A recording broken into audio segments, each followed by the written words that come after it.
Welcome to this week's installment of Today and Tomorrow in Scottsdale with Don Henniger. I'm Don, and with me, as always, is my podcast partner and a man who always answers the call, Kevin Maxwell. I try to. Hi, Don. How you doing, man? Good, man. How you doing? You look nice today. Oh, I had to dress up a little bit today for a meeting, but I saw that. I hate it when I got to put clothes on. When you have to go downtown. I know you got to go downtown, but you're looking pretty dapper yourself, and we have a guest looking pretty darn dapper today too. It's actually our 89th podcast guest today. It typifies what it means to be a model resident and valuable member of our community. It's why we do these podcasts in the first place, right? And that would be Casey Solem. He's a board-certified emergency room doctor. He's the medical director for the Scottsdale Fire Dept, and he's homegrown. He's a graduate of Chaparral High School and ASU. He also was a member of the inaugural class at the University of Arizona's College of Medicine's campus in Phoenix. Pretty darn cool, Casey. Really? So you're a Sun Devil and a Wildcat. That's right. Yeah, it's good when you can be able to say that. You can end a lot of arguments that way. But Casey's also a big supporter of the community, and he's involved with a number of organizations, including the Scottsdale Charros. And Kevin and I welcome you, Casey. Glad you're here with us today. Well, thank you for having me. I appreciate your time. So many things we could talk about, but let's start just with a basic with this. Well, what led you into the medical field and the career that you're on now? Well, how'd you get to where you are today? Well, that's a great question. So actually, the story begins before I was born. My dad's actually an emergency physician, and actually so is my uncle. So I was exposed to it at a young age, kind of grew up hearing about medicine, hearing about the stories from the hospitals, and always kind of curious about what that would be like to see those in real life and touch people's lives the way that my parents did or my dad did. And I spent a lot of time thinking, well, maybe I don't want to do it because I don't want to just follow in somebody else's footsteps and have people wonder, did you ever really consider other things? So spent a good part of my high school and college career trying to talk myself out of it. And got to the end of college and realized I loved science and I loved interacting with people and being a part of people's lives and thought there's nothing else I really want to do. So I ended up finding myself in medicine, and by the time I was done with medical school, realized that where the action was and the excitement was for me, it was in the emergency department. So I loved all the specialties, which is actually what kind of makes me a good emergency physician, because we like a little bit of everything, we see a little bit of everything, but there's no one specialty that really makes it ours, other than knowing that the emergency part of everybody else's specialty is really what our specialty is. You're in the front lines of some pretty dramatic stuff, I imagine, right? I mean, what a job is to salute to, Kevin, people who do this kind of work. Yeah. How long have you been in your emergency room for Honor Health, right? Other hospitals too? Yep, no, just Honor Health. So okay. I work at Shea, Osborne, and Thompson Peak. Honor Health has a couple other properties. The three hospitals, right? Yeah, but the three in Scottsdale are the ones that we cover. We're one group, we cover all three. So one day I might be at Thompson Peak, today I'll be at Shea, and tomorrow I'll be at Osborne. So that's kind of just the way it works. Probably a darn silly question, but there's probably no typical day in the life of an emergency room doctor. But Joe, what is your job? Just give us a sense of what it's like to go to work every day. Yeah, I mean, that's true. There's not a lot of routine, although the truth is that we kind of find a way to find patterns and things, right? So it's always a little bit different. We have no idea what's going to come through the door next, which is kind of one of the most common things that a medical student will cite that they're interested in when they're interviewing for an emergency medicine position is, I want the excitement of not knowing what's next. That's the good part. The bad part is there's no control. Once we're in there, the helicopters land, ambulances roll through the front door, people come checking in, and you really have no control over what happens. But a day in the life is a lot of random things like chest pain, abdominal pain, which to, of course, the patients are not routine, but to us it kind of becomes a little bit routine because we see that's kind of the bread and butter, broken ankles and those kinds of things. But then the day gets broken up with gunshots and stab wounds and car accidents and heart attacks and strokes, and it's a lot of interruptions. So as soon as I feel like I finally have my brain focused on one issue and I have my head wrapped around it, I'll say, hey, Dr. Solem, we need you in room 12. So, oh, okay. All right. What is this? And kind of roll in there and take those 30 seconds it takes to walk to the room to collect my thoughts and start a new challenge. That's got to be one of the toughest jobs around. Absolutely. I'm so glad to hear that. I didn't know that you had resisted being a physician for a long time, because I know you a little bit outside of this, and I know that you have a lot of other interests and a lot of other passions. So I bet you that's probably pulling you in those directions for a while. It's interesting to see that you really fully flushed those out and came to the decision you did after, a lot of people don't do that.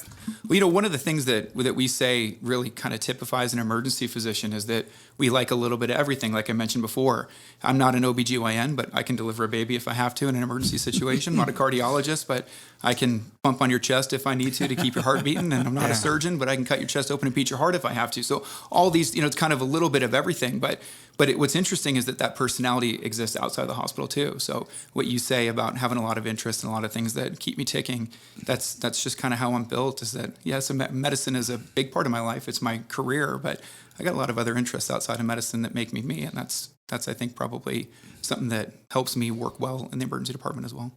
That's actually a really good trait. I see a lot of people in their career fields as they become so identified with their job that they don't have a life outside their job. Mm-hmm. And the fact that you have a lot of interests that you pursue, I think just makes you a better, well-rounded person, probably a better doctor too. Well, I hope so. That's the hope. Yeah.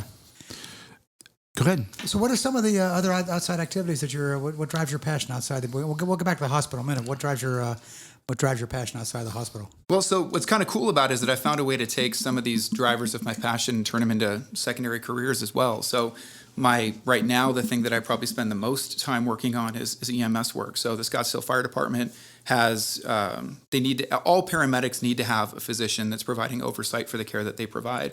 And for the city of Scottsdale, I've become that person in the fire department, which has gotten me very, plugged in with what's going on in the city and what's going on with, within the fire department.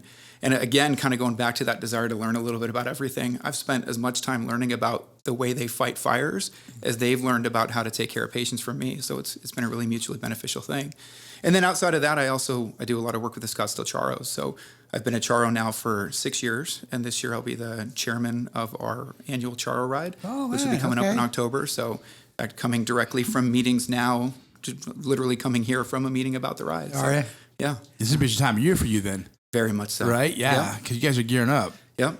Yeah. So we get 200-ish riders and 200 horses and all the things that you'd need to keep people sustained for 4 days out in the middle of the forest, and coordinate all that is a real challenge. Where's the ride this October? So it'll be on the Bar T Bar Ranch, which is north and east of Clint's Well near Happy Jack, Arizona. Oh, okay. That's pretty nice. Yeah, kind of south of Flagstaff, north of Pine and Strawberry. It'd be beautiful. Part of the state that we haven't been to before. That's nice. Much like you guys who've never recycled a guest on the podcast, we have rarely, I think a couple times, we've recycled a ride, a ranch for the ride.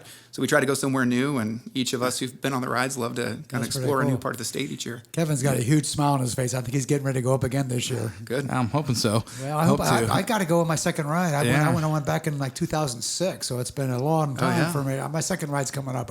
Maybe this will be the year. You feeling it? Yeah. It'll be a great year. It's going to be beautiful. Yeah. So you were the trail boss 2 years ago, right? Which means that your job was to scout out where you actually ride at, right? Where the ride and manage that. Yep. And so now then you take last year off in preparation for this year? Yeah, so we kind of have a 3-ish kind of job progression. The first year is to be the camp boss who's in charge of getting the camp set up. So getting the big 10,000 square foot tents and the J-Johns and the dumpsters and making sure there's fire for or wood for the fire and water and hay and all that stuff. The ice for the beer and so forth. Yeah, so a lot of there you go. I mean, that's a big chest in and of itself. Course, it's having enough, man, right? And then the second job is to be the trail boss, which was really a big challenge for me because as much as I grew up riding horses and I feel comfortable on a horse, that's a part of the world and I really can't consider myself an expert on. Yeah, so. It was fun to kind of push myself out of my comfort zone and start figuring out, well, where can I bring 200 people? I know I could bring me and a couple of my buddies through that one wash, but can you get 200 there? And if we're going to go up and over this hill, do we have enough spots to stop and have the horses have a break so they can catch their breath? Again, easy to do with just a few horses, but much harder to coordinate all that. So that was a lot of fun, a real challenge for me. Kind of going back to the theme of trying to always learn something new and be a part of something a little bit different, push me out of my comfort zone. I probably should have known this, but I didn't realize the trail bosses actually had to go out and scout their locations on their own. See, that I should have probably known, but I didn't know that. That'd be kind of fun, I think. What do you guys do, like 3 or 4 pre-rides? Yeah, so we do, it changes each year. This year we're going to do 3 official pre-rides where all the Charros get together and go scout the ranch and figure out where we're going to put the tent and the beer troughs and all that. But then unofficially, I think I did about 10 rides separately where I'd just get a couple of the more senior cowboys in the group to go out and get their horses, and we'd go ride through and make sure that somebody who knows more than I do agrees that this is a smart idea for where we're going to ride. That's cool. And then, of course, you got to know the ranch well enough to know that when things go wrong, you can audible, right? There were a couple of audibles I had to call. So we didn't anticipate that year. It was 2 years ago, Kevin's talking about, that we had a big downpour of snow 2 nights before the ride. I couldn't find any of my trails. I thought, oh my gosh, what am I going to do? Yeah, of course, I have GPS as backup, but that's a pretty big no-no. They don't. Yeah, right. It's not a good look to have a guy out there claiming to be a cowboy who's sitting staring at his GPS the whole time. but ended up having to move around some rides. So what we were going to do on Wednesday, we ended up pushing to Friday and did it in reverse. So if you've ridden the ranch enough, you can kind of audible it without the guests knowing, which the fact that you're surprised, Kevin, makes me feel good. Had no idea. That's pretty good. And not only that, but I thought he was an advanced equestrian, the way he rides. Sure. I was thinking that he's, obviously he's been around horses quite a bit, being a Charro for 7 years or 6 years, but still to hear you say that you're not the most comfortable maybe, or. Well, I mean, I'm comfortable on the horse. I think that the problem is anytime you get into a group of people where there are real experts, it starts to make you feel. And there are there's some good cowboys up there for sure. We've got some real cowboys in the group who've been riding their whole life and competing, and they'll make anybody look like they're an amateur. And just when you think you're good enough to keep up with them, something might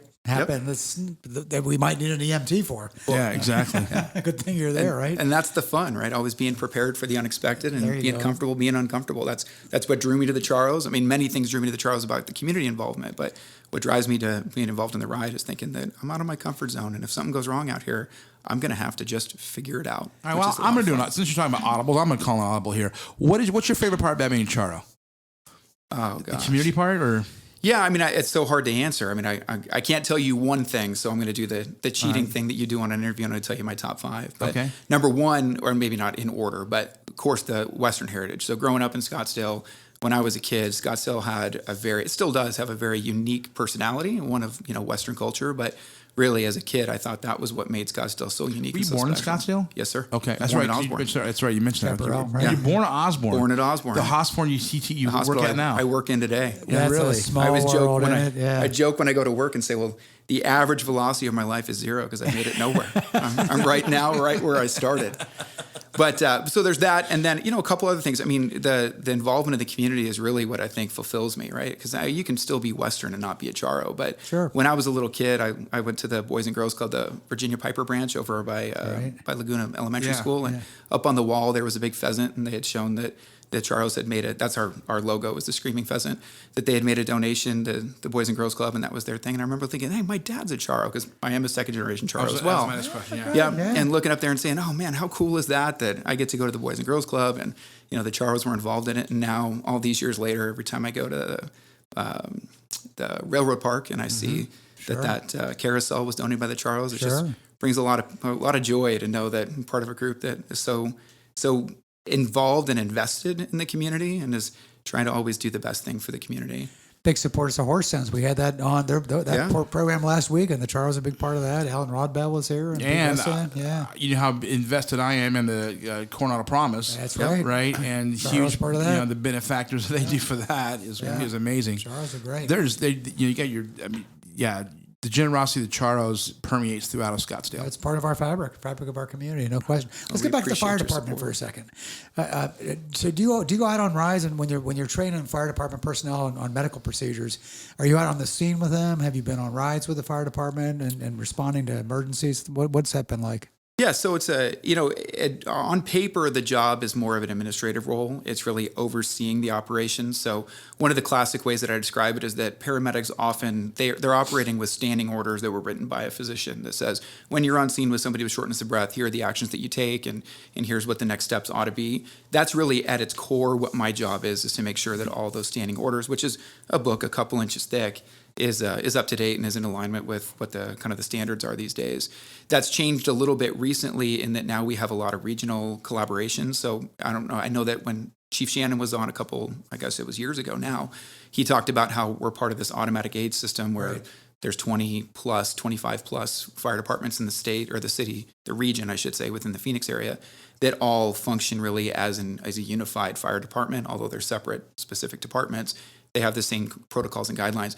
Recently, we've done a lot of collaboration, and now we've unified the way all the care is provided across the whole region. So if you go to Tempe or to Phoenix, you'll be operating on the same guidelines that we have here in Scottsdale. So it's been fun to be a part of that collaboration. But then to answer your question, Dawn, I certainly do go out and do a lot of ride-alongs with the crews and try to be in the field as much as possible, because I think that one of the biggest keys that I always say is in order to know what barriers the firefighters and the paramedics are up against, I got to see them. And once I see them, then I can help the administrative team, the chiefs, to kind of break them down. I'm not a firefighter and I'm not a chief, but I sit side by side with them in meetings every day and try to do what we can to make life good for the firefighters and the paramedics, to make the care perfect for the city, and to make everybody just, I think, get along well and see. Makes sense. Kevin and I did a ride along with the police department a couple of months ago, whatever it was. It really gives you a sense to see what people in our community, what our public servants are going through when they keep us safe, they keep us secure, and all that. And it gives you a whole different idea of what their world is like and how much you really appreciate what they do. Oh, absolutely. Well, and that's something that I think even a lot of ER doctors and hospitals, doctors and hospitals don't appreciate, is that by the time the patient makes it to us, they're pretty well packaged up, and that's right. They're out of the elements, they're out of their environment, and they're in ours, and it's a lot easier to care for somebody. One of the stories that actually goes back to what really got me interested in EMS in the beginning was I was a fourth-year medical student rotating with the Phoenix Fire Department doing an EMS rotation. So at the time, and I'd say even today, EMS is a relatively new subspecialty in medicine, and I had done this rotation thinking I loved, I actually at one point even as a young man thought I might want to be a firefighter. So by the time I got to medical school, I had this opportunity to go right along with them and see how kind of medicine interplays with what they do. I one night was sleeping, and of course, any firefighter or police officer listening to this story is going to say this is daily, right? This is routine for them, but for the rest of the world, it's not. Not so I'm fast asleep in my rack at 2 or 3 a.m. The tones go off, and within 4 minutes, we've gotten dressed, gotten in the truck, turned on the lights and sirens, driven to a scene. It was a gunshot wound. It was raining. It was near 24th Street in Indian School. I can still remember where we were. Wow. And it's raining. There's police had created a perimeter because there was still theoretically a gunman that was loose. They hadn't figured out who had done the shooting yet. And paramedics asked me, hey, are you interested in intubating this patient, which means putting a breathing tube in and helping them to breathe when they can't breathe for themselves? I said, sure. It was one of my first times I'd ever intubated somebody. The other times that I had done it was in an operating room where I had all the resources in the world, right? And I pulled this bleeding patient kind of up into my lap, and the lights are dim, and there's rain dripping down off the side of the ambulance, and ended up putting the tube in what I thought was the right tube. I'd say the trachea rather than the esophagus. And we got to the hospital and realized the tube had gotten moved out of place and it wasn't in the right location. The patient unfortunately didn't make it and likely would not have made it anyway. But the comment that was made to me when we delivered the patient at the trauma center was, who did this? I can't believe they got it in the wrong spot. What were you thinking? Do you have any training? And I thought, oh my gosh, to be in that situation, wiping the sleep out of your eyes and knowing that, the 4 minutes earlier you were fast asleep, trying with the limited light and the rain and the fear and the adrenaline and the lights flashing and all that to try to get the tube in the right spot.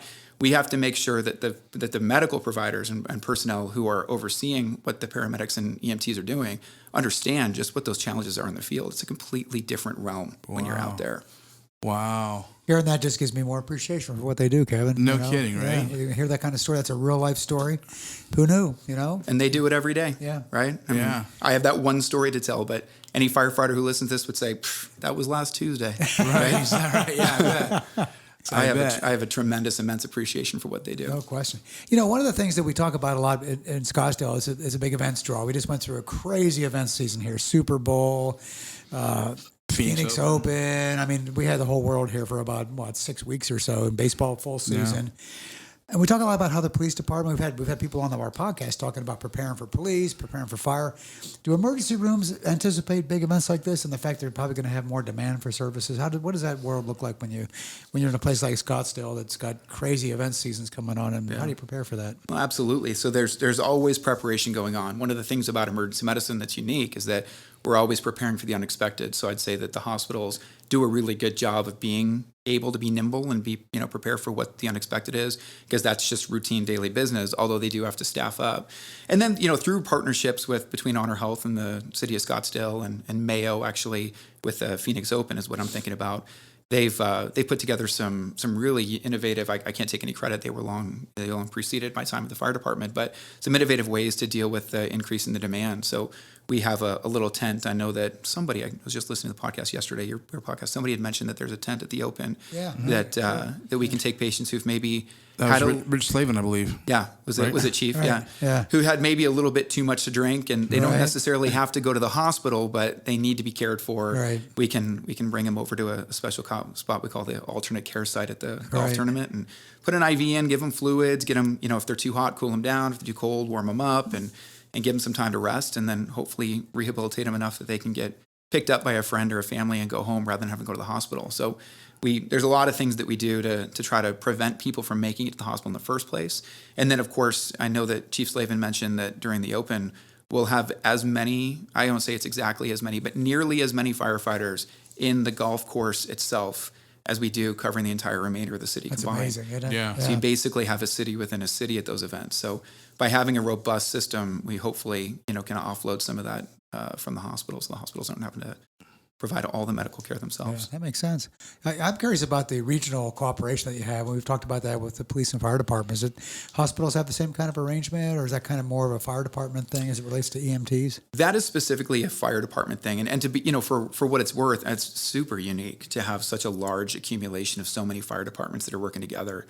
I think they say, and I could be wrong in this, but I'm going to repeat what I've been told, that the Phoenix automatic aid system is the second largest unified functioning fire department system in the United States, second only to the fire department in New York. Is that right? FDNY operates, and they're larger, but pretty much right now, as you may or may not know, and the listeners may or may not know, if you fall and break a hip on the corner of Scottsdale Road and Thomas, maybe it's not Pick Thomas, but Scottsdale and wherever you'd be 64th Street, sure, like that, yeah. Where on one side of the road it would have been Phoenix, and on the other side it's Scottsdale. In the old days, and in other cities and municipalities, it matters which corner you were on when you fell, but here it doesn't. So whatever the closest apparatus is the one that's going to get dispatched. You could be in Scottsdale and it may be Tempe.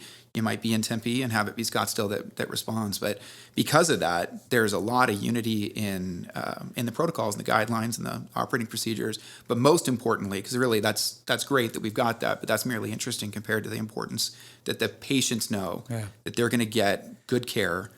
Trying to think of the way to put it. Consistent care. Right? That's the word. Consistent is the word. Yeah. Consistent care, no matter let where the they journalists happen help you to out be. with the word when you need I one. appreciate that. Yeah. Once in a while, I find the right word out there in space Yeah. somewhere and bring it down. Yeah. It makes sense. If most people think Carolyn, for example, is in Scottsdale anyway. So if you fall and hurt yourself in Carolyn, you don't want to have to choose between what kind of service you're going to get. You just want a good service from whoever's going to be there, right? Right. Makes total sense. So, Casey, earlier you said that you part of your job is to update the manuals and the documents that the EMS people follow in this field. When you're cooperating with other jurisdictions, or do you guys exchange content as well, or do the procedures work for the city you're in? Yeah, so in the up until a few years ago, you would have found that they're unique to each individual city. And as of the last couple of years, we put together some regional consortiums of the medical directors themselves. So now me plus my counterpart in each of the surrounding cities, we all get together and we'll actually sit down around a table, pull out all the guidelines and update them together so that they're all the same. So in theory, one individual medical director might decide that they could, they have the ability to change the protocols from what the regional guidelines are to be their own, but no one does that. For the most part, we all get, some of the, get 8 or 10 or 12 minds together on it. And once we make a decision, we agree that that's what's best for the region. Okay. And to be honest, frankly, there's not a lot of disagreement. I bet, yeah. Because consistent good care is consistent good care. Yeah. But, sometimes there's opinions. Medicine is full of a lot of data, but unfortunately, it's the art and the science of medicine because there still is some art in there. There's some opinion. I've always had a good experience doing it this way, or somebody else says maybe they like to do it another way. Right. So we try to write the guidelines in a way that leaves a little bit of flexibility in there too. So like, for example, we've got 3 different drugs that we could use to treat pain. We could use morphine or one called fentanyl, which of course we know because of what's going on, within the public eye, and then another one called ketamine. So that way the medics, if they've got a preference or if they've got more comfort level with one over another, they've got the freedom to choose. Makes sense. So how about technology? How does technology is changing our world? How is it changing your world in the hospital? Yeah, the sky's the limit, I think, for what the future holds for technology in medicine. I think that when you look at from like a bench research perspective, there's a lot of emphasis these days on patient-centered care and a lot of people focusing on genetics now and trying to figure out what somebody's specific genetic profile is to try to tailor treatments. We often find that with cancer treatments for now, that a lot of cancer treatments are tailored to the specific patient and the specific tumor that they have. But then in the emergency department, I think that one of the tenets that I have, and with the fire department, I'll say is also true in emergency medicine, which is that good care doesn't probably require a lot of new technology. Perfect care is perfect care, and the technology can augment that, but it can't replace the importance of the basics. So, at least as in the fire department, I always say that there's basic life support and then there's advanced life support. So the difference between an EMT and a paramedic, there's generality here, but is that EMTs do what's called basic life support care, and that's things like getting, doing chest compressions during cardiac arrest and getting people out of the elements and, putting pressure on wounds and putting tourniquets and many, many life-saving maneuvers. The advanced care is things like putting in IVs and giving drugs and giving fluids. And what I always emphasize is that the basics save way more lives than the advanced do. So I think in general, this is Casey Solem's opinion. This isn't necessarily something I could back up with science or literature, but I think that the most lives are saved with basic life support care in the field. The next most amount of lives are saved by the advanced life support in the field. And then only after that would I say the hospital comes in, because by that point, everything's been stabilized, and now, sure, I've got more drugs and I've got more technology and X-rays and CTs and MRIs and all the technology and the toys that we have in the hospital. But you can't go back in time to save the life that should have been saved in the field. And I think that we certainly we're using technology these days to improve our imaging and to try to to specialize the care to the individual patient. But the real keys are in the basics. The first responders, right? Yeah. They're all going to love hearing that because they save lives. Yeah. Yeah. Did I tell a story of a time when I did chest compressions on a passenger at an airport? Oh, you never did? What was that all I about? kind of thought about it. So Casey was talking there. I forgot about this. I was boarding an airplane in Tulsa, coming back to Phoenix one time, Tulsa, Oklahoma. Standing in line, boarding, they're calling the seat, Right. now boarding row, blah. Stood up, standing in line. Guy in front of me dropped to the ground, flat in front of me. Gosh, wow. And I just started remembering my Boy Scout stuff and trying to do chest compressions the best I remembered how. The other guy was doing mouth to mouth, and we kept them going until the EMTs got there. Very nice. It seemed Good for you. It seemed like forever. I'm sure. Right. They said it was 6 minutes, but to me it was 6 hours. like 40 minutes. I just kind of forgot about that. Yeah. Well, the biggest hurdle is just overcoming that fear of doing anything. A lot of people will stand by because they don't know what to do. We jumped into action. And that's another thing about community. A guy had no idea. Me and another guy have no idea who he is. Right. And we started cooperating. Just helping them. Yeah. There's something in a human instinct, I think, when you see somebody in need, the reaction is go help, right? And I think hopefully we all have that in our bloodstream, gosh. Well, I know this isn't an educational podcast, but for anybody who's listening who wants to know what to do in that scenario, push hard, push fast, and call for help. Right. So oftentimes the studies were showing that people would say, well, am I supposed to do 30 compressions and then do I mouth to mouth? Do I not do mouth to mouth? Or is it 20 or 15 compressions and 2 breaths? I can't remember it. Right. So they found out about 5 years ago the best way to teach that to the community is stop worrying about all that. Just push hard, push fast. Well, that's what I was asking myself when I was doing all it's been so long since I was a Boy Scout and we did this on a piece of plastic. Right. Am I doing this right? And I just kept pushing, kept working. Anything's better than nothing. Yeah. That helps. That's great advice. Push hard and push quick and then help. Yeah. Call for help. Anyway. I love your story about when you got started out in Phoenix, when you had that experience at 24th and Indian School. You save lives every day to some extent or another. Do you have a favorite memory or something that's really stayed in your heart that you think about when you need to have a good memory? It's an interesting question because I do. I've got a lot of good memories, and I don't want to turn this negative, but I'll say I also got a lot of memories I don't like to share or think about, or I'm trying to forget about. Right. And that's the good and the bad of the job. Is the good is you get to hopefully make some difference in lives and save a life, which even sounds weird now to say because I don't think of it that way at work. I feel like I'm just doing my job. But actually, my favorite story is one that involves my training, but it wasn't necessarily in the hospital. And it was on a friend of mine. I won't say his name, but we were at the Chaparral Lodge at the Giants spring training stadium, and one of our good friends went down and was in cardiac arrest. And my dad and I happened to be standing next to each other, and between the two of us, we did chest compressions until the paramedics got there, and he's alive and well. And Kevin, you know him. You've hung out with him on the ride plenty of times in recent years. Yeah. So who knows what would have happened if we weren't there? I'm sure other people would have stepped in, but it's nice when, I would say that it's a very fulfilling career, but it's most fulfilling and most meaningful when it's someone that you know. So a lot of my friends in medicine will say, I don't like taking care of my friends or my family or my neighbors because it's just high pressure and they know me and I know them and I'm going to face them afterwards. And I feel the total opposite. I say it's way more meaningful if it's someone that I know. That's powerful. Push hard, push fast, and call for help. Yeah. That's right. Unreal. Casey, I was late today, unfortunately. I was going to clear this question with you before I got here, so I'm just going to take a flyer here, and so feel free to brush me off. But not only is Casey a Charro, not only is Casey a medical professional, his family's involved in this community as well. Yeah.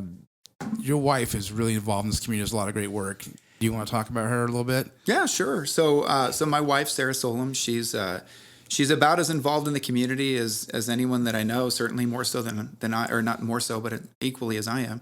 In fact, the other night, I can share at one of the events in town, I was talking with Linda Milhaven, and she said something. I said, "Oh, I just reintroduced myself. I'm Casey Solem." She says, "No, you're Sarah's husband." Oh, is that right? Yeah, she and I walked away from that. I thought, that's really cool. That's good. But no, she's been very involved in the Scottsdale School District. She very involved with our school. We're at Cheyenne, which is a Scottsdale Unified School up in the kind of the northeastern part of the city, and very involved locally with what's going on with the curriculum at the school and with the PTO and welcoming committees for new families and all that. And then this last year ran for the school board in Scottsdale. Yep. It ended up not following it through until the election, just because of kind of the way politics play out.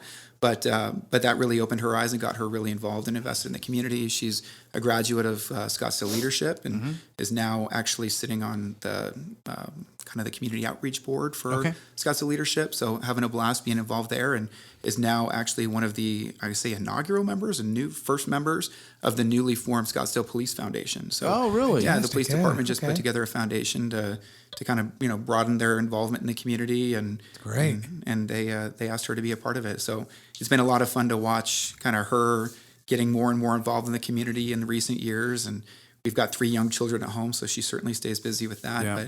But it's been fun to watch her kind of take that passion for keeping our family in a positive environment and extending that outside of our house. We're going to need to ask Sarah to run for school board in 24 again. Sure, they're going to be, they're a superstar Scottsdale family for sure. They're one of their Scottsdale, When we start recruiting for school board, because we're going to have 3 openings coming up in 24, they're going to be very important. Yeah.